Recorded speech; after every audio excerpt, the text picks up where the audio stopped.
হাজার বছর ধরে আমি পথ হাঁটিতেছি পৃথিবীর পথে, সিংহল সমুদ্র থেকে নিশীথের অন্ধকারে মালয় সাগরে।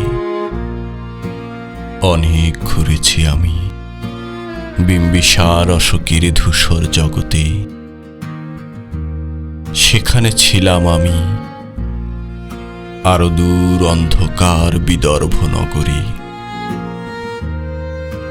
আমি ক্লান্ত প্রাণ এক, চারিদিকে জীবনের সমুদ্র সফেন। আমারে দুদণ্ড শান্তি দিয়েছিল নাটোরের বনলতা সেন।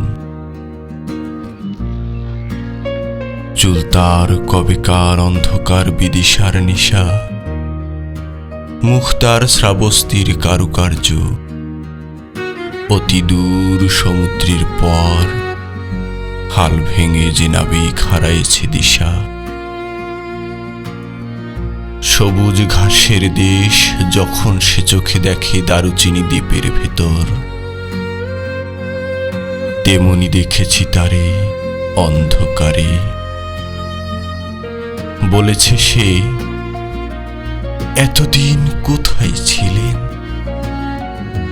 পাখির নীরের মতো চোখ তুলে চাওয়া নাটোরের বনলতা সেন। সমস্ত দিনের শেষে শিশিরের শব্দের মতন সন্ধ্যা আসে, ডানার রৌদ্রের গন্ধ মুছে ফেলে চিল। পৃথিবীর সব রং মুছে গেলে পাণ্ডুলিপি করে আয়োজন। তখন গল্পের তরে জোনাকির রঙে ঝিলমিল, সব পাখি ঘরে আসে, সব নদী ফুরাইয়ে জীবনের সব লেনদেন।